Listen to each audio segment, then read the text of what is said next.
પ્રકરણ 8 ભારતની સમસ્યાઓ અને ઉપાય. દેશની આંતરિક સમસ્યાઓ.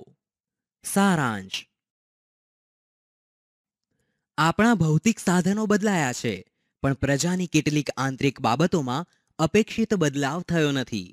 પ્રામાણિકતા, નૈતિકતા, નાગરિકની ફરજો, પરિવહનની જાગૃતતા, પર્યાવરણ સુરક્ષા, વૈજ્ઞાનિક અભિગમ તરફી વલણ વગેરેમાં હજુ ઉદાસીનતા જોવા મળે છે.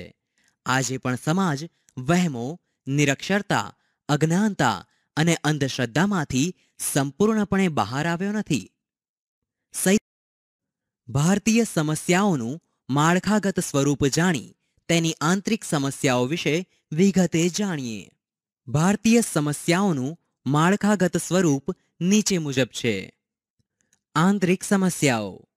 પ્રાદેશિક સમસ્યાઓ, સીમાવર્તી સમસ્યા, કુદરતી સમસ્યાઓ. આંતરિક સમસ્યાઓ. વસ્તી વધારો, નિરક્ષરતા, મોંઘવારી, ગરીબી, બેકારી, શહેરીકરણ, સાંપ્રદાયિકતા, ભ્રષ્ટાચાર, આતંકવાદ. પ્રાદેશિક સમસ્યાઓ. ભાષાવાદ અને પ્રદેશવાદ. કુદરતી સમસ્યાઓ. પૂર, દુષ્કાળ, ભૂકંપ, સુનામી, જ્વાળામુખીનું પ્રસ્ફોટન. વસ્તી વધારો.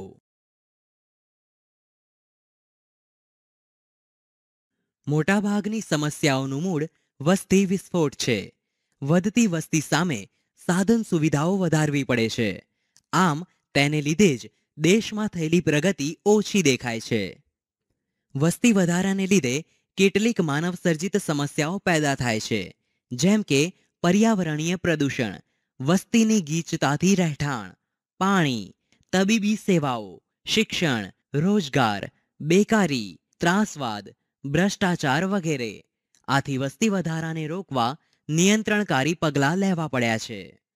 ભારતમાં 2001ની વસ્તી ગણતરી મુજબ 102 કરોડ જેટલી વસ્તી હતી, જે આજે 2011માં 121 કરોડ જેટલી થઈ છે, એટલે કે 18.14 કરોડનો વધારો થયેલ છે. 1951થી 2011 સુધીની વસ્તી વૃદ્ધિ નીચેના ટેબલ અને ગ્રાફ દ્વારા જાણીએ. વર્ષ 1951 વસ્તી વૃદ્ધિ 31.60 કરોડ. વર્ષ 1961 વસ્તી વૃદ્ધિ 43.92 કરોડ. વર્ષ 1971 વસ્તી વૃદ્ધિ 54.81 કરોડ. વર્ષ 1981 વસ્તી વૃદ્ધિ 68.33 કરોડ. વર્ષ 1991 વસ્તી વૃદ્ધિ 84.64 કરોડ. વર્ષ 2001 વસ્તી વૃદ્ધિ 102.87 કરોડ. વર્ષ 2011 વસ્તી વૃદ્ધિ 121.1 કરોડ. નિરક્ષરતા. નિરક્ષરતા દેશના વિકાસને અવરોધતું મોટું પરિબળ હોવાથી નવા વિચારો, શોધો કે જ્ઞાનને સમજવા સાક્ષરતા અનિવાર્ય છે. શિક્ષિત વ્યક્તિ સમજીને પોતાના વિચારો, અભિપ્રાયો, ખ્યાલો કે માન્યતાઓને અન્ય સામે અસરકારક રીતે રજૂ કરીને સમજાવી શકે છે. આઝાદી મળી ત્યારે દેશમાં નિરક્ષરતાનું પ્રમાણ ઊંચું હતું, પરંતુ સરકારની શિક્ષણ પ્રત્યેની જાગૃતતાને લીધે સાક્ષરતા દર વધતો જાય છે. 19મી સદીમાં ભારતમાં સૌ પ્રથમ પોતાના રાજ્યમાં સાક્ષરતા દર વધારવા વડોદરાના મહારાજા સયાજીરાવ ગાયકવાડે પ્રાથમિક શિક્ષણ મફત અને ફરજિયાત કર્યું હતું. અટકાવવાના ઉપાયો. સમાજમાં આજે નિરક્ષરતાનો લાભ ઉઠાવવાના ઘણા કિસ્સા જોવા મળે છે. તેથી નિરક્ષરતા કલંકરૂપ છે, જેને દૂર કરવા ઘણી યોજનાઓ હાથ ધરવામાં આવી રહી છે. જેમ કે 6 થી 14 વર્ષ સુધી ફરજિયાત સાર્વત્રિક શિક્ષણ, શિષ્યવૃત્તિ, મધ્યાહન ભોજન, પૂર્વ પ્રાથમિક શિક્ષણ, કન્યા કેળવણીને લગતી ખાસ યોજનાઓ, આશ્રમ શાળાઓ, વિદ્યાદીપ યોજના આદર્શ નિવાસી શાળાઓ, નિરંતર શિક્ષણ તેમજ 2009થી આરટીઈ એટલે કે રાઇટ ટુ એજ્યુકેશન શિક્ષણ પ્રાપ્તિનો હક બધા માટે અમલમાં મૂકવામાં આવ્યો છે. ભારતમાં ઈસવીસન 2001માં 30.86% નિરક્ષરતાનું પ્રમાણ હતું, જ્યારે તે ઘટીને ઈસવીસન 2011માં 20.87% જેટલું થયું છે. સ્થાનિક સ્વરાજ્યની સંસ્થાનો, શિક્ષણ સંસ્થાઓ અને સ્વૈચ્છિક સંસ્થાઓ દેશના વિકાસમાં અગ્રીમ ફાળો આપી રહી છે, જેથી સામાજિકતા અને વ્યાવસાયિકતાની પ્રગતિ કે વૃદ્ધિ ગોઠવાતી જાય છે. પરંતુ વધતી જતી મોંઘવારી અને ગરીબી અવરોધરૂપ બની રહ્યા છે. સૈદ્ધાંતિક સમજ. મોંઘવારી જીવન જરૂરી વિવિધ ચીજવસ્તુઓ તથા અન્ય ચીજોના વધતા ભાવને મોંઘવારી કહે છે. દૈનિક જરૂરિયાતની કેટલીક વસ્તુના ભાવ વધારાની વિપરીત અસર જનજીવન પર જોવા મળતી હોવાથી મોંઘવારી એ સામાન્ય પ્રજા માટે શિરદર્દ સમાન બની છે.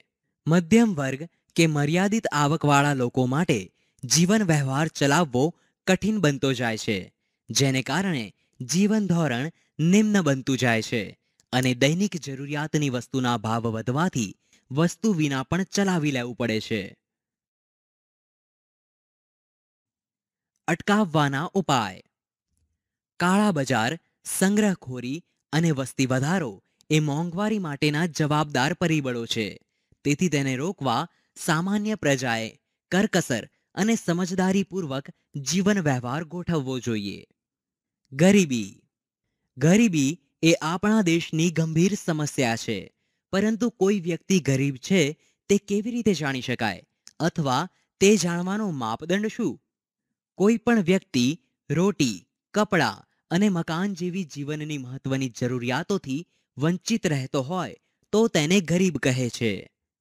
દેશના મોટા ભાગના લોકો જીવન ધોરણની પાયાની જરૂરિયાતો જેવી કે રોટી, કપડાં, મકાન, રોજગાર, શિક્ષણ, આરોગ્યથી વંચિત રહેવાની સ્થિતિને ગરીબી કહેવાય છે.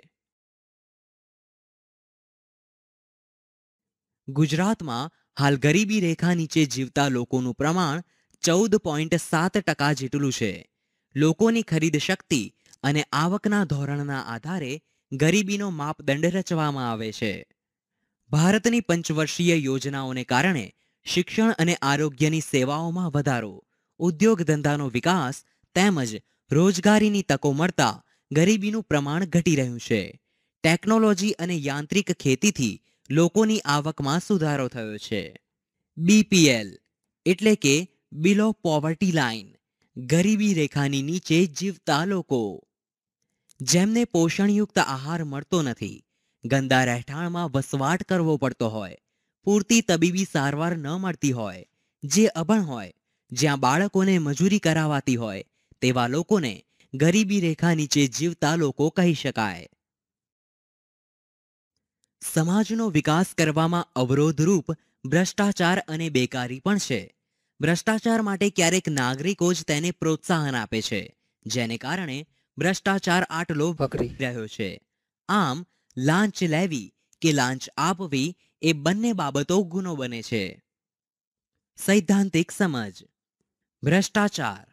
સામાન્ય રીતે ભ્રષ્ટાચાર એટલે કે જે વસ્તુ આપણા હકની કે અધિકારની હોય છતાં તે મેળવવા કે વાપરવા માટે આપણે કશુંક ચૂકવવું પડે તેને ભ્રષ્ટાચાર કહે છે. ટૂંકમાં વ્યક્તિ સાથે બિનકાયદાકીય અનીતિભર્યો વ્યવહાર. છેતરપિંડી, ભેટ સોગાદો લેવી, લાંચ રૂશ્વત લેવી વગેરે સ્વરૂપે ભ્રષ્ટાચાર જોવા મળે છે, જે સમગ્ર જનજીવનમાં વ્યાપકપણે પ્રસરી ગયેલો છે. કેટલાક લોકો અનૈતિક અને બેજવાબદારીપૂર્વક પોતાનો સ્વાર્થ સાધવા પોતાના પદ, સત્તા વગેરેનો ઉપયોગ કરી ભ્રષ્ટ આચરણનો આશ્રય લે છે, જે સમાજનું મોટામાં મોટું દૂષણ એટલે કે કલંક છે. ભ્રષ્ટાચારની અસરો. ભ્રષ્ટાચારથી દેશના તેમજ વ્યક્તિગત મૂલ્યો પર ઘણી ખરાબ અસરો પડે છે. માનવ અધિકારોનો ભંગ થાય છે. રાષ્ટ્રનો વિકાસ અવરોધાય છે. નૈતિક મૂલ્યોનો હાશ થાય છે. મોંઘવારીને પોષણ મળે છે. કાયદા કાનૂન પ્રત્યે વિશ્વાસ ઘટે છે અને સગાવાદ પોષાય છે. માનવીય વિશ્વાસ અને શ્રદ્ધા ઘટે છે. અટકાવવાના ઉપાય. ભ્રષ્ટાચારના દૂષણને દૂર કરવા 1988થી ભારત સરકારે કાયદાની જોગવાઈ કરેલ છે. તેમજ 1964માં લાંચ રૂશ્વત વિરોધી બ્યુરોની રચના કરેલ છે, જે ભ્રષ્ટાચારની તપાસ કરે છે. નાગરિકોને આ સમસ્યાના ઉકેલ માટેનું માર્ગદર્શન આપે છે. બેકારી, બેરોજગારી. આજના વૈજ્ઞાનિક યુગમાં અદ્યતન ટેકનોલોજીથી બેકારીમાં વધારો થયો છે. જેમ કે કમ્પ્યુટરાઇઝ્ડ કાર્યપ્રણાલીથી સારી ગુણવત્તાવાળું કામ ઝડપી બન્યું, તેમજ ગામડાઓમાં ખેતીમાં યાંત્રિકીકરણ થતા ખેત મજૂરો માટે રોજીરોટીનો પ્રશ્ન વિકટ બન્યો છે. તેઓ કામની શોધમાં શહેર તરફ વળ્યા, જેથી ગામડા તૂટતા થયા છે. શિક્ષણનો વ્યાપ વધ્યો છે, પણ નોકરી કે રોજગારીની તકો પૂરી ન સર્જાતા પણ બેકારીનું પ્રમાણ વધેલ છે. શહેરોમાં વસ્તી ગીચતા વધતી જાય છે, તેથી પાણી, રહેઠાણ, વાહન વ્યવહાર, સ્વચ્છતા, આરોગ્ય અને શિક્ષણ વિષયક પ્રશ્નો ઊભા થયા છે. ગંદા વસવાટો અને ઝૂંપડપટ્ટી વધતા અસામાજિક પ્રવૃત્તિઓ, બાળમજૂરી, નશાકારક ચીજોનું સેવન, માનસિક તાણ વગેરે સમસ્યાઓ ઝડપથી વધી રહી છે. 18 વર્ષથી ઉપરના જે લોકોને રોજગાર મળતો નથી, તેઓ બેકાર લોકોની ગણતરીમાં આવે છે. અટકાવવાના ઉપાય. આ સમસ્યાના નિવારણ માટે સમાજની કેટલીક સેવાભાવી સંસ્થાઓ તેમજ સરકાર દ્વારા ઘણી યોજનાઓ અમલમાં મુકાયેલ છે, જેના દ્વારા પ્રાથમિક જરૂરિયાતને ધ્યાને લઈ ઝૂંપડપટ્ટીની કાયાપલટ કરવાના પ્રયાસ હાથ ધરાય છે. 1. ખાસ આવાસ યોજના. 2. મફત શિક્ષણ. 3. પીવાનું શુદ્ધ પાણી. 4. સ્વચ્છતા. 5. તબીબી મોબાઈલ વાન સેવા. 6. ગૃહ ઉદ્યોગો તથા હસ્તકલાને પ્રોત્સાહન આપવા લોન સુવિધા. અને 7. પોષણયુક્ત આહાર યોજના. આઝાદી બાદ ખેડૂતોને ખેતી અને પશુપાલનના વિકાસ માટે ઓછા દરની લોન તથા સહાય આપવાનું શરૂ કરવામાં આવ્યું, જેને કારણે હરિયાળી ક્રાંતિ અને શ્વેત ક્રાંતિનો ઉદ્ભવ થયો અને આ વ્યવસાયોની ઉત્પાદકતા પણ વધી. આતંકવાદ. સારાંશ.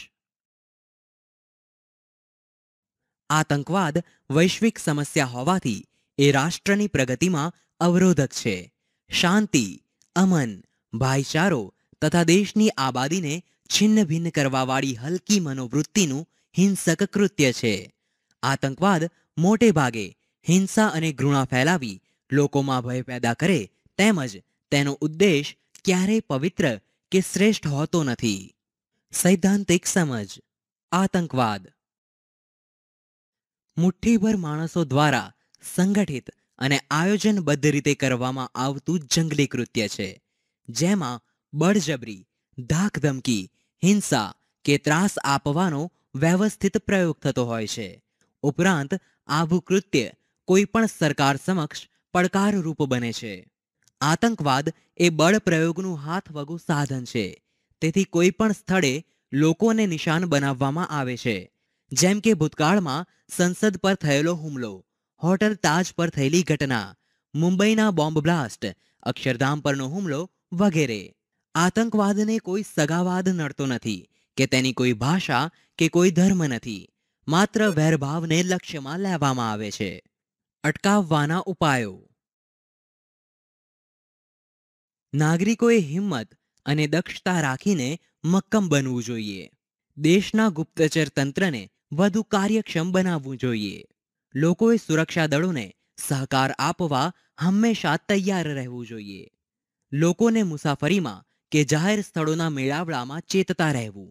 તેમણે ખોટી જાહેરાતો કે અફવાઓથી અલિપ્ત રહેવું. સીસીટીવી કેમેરા અને મેટલ ડિટેક્ટર જેવા ઉપકરણોથી સુરક્ષા દળોને સુસજ્જ કરવા જોઈએ. વિદ્યાર્થી મિત્રો, આ પ્રકરણ અહીં સમાપ્ત થાય છે.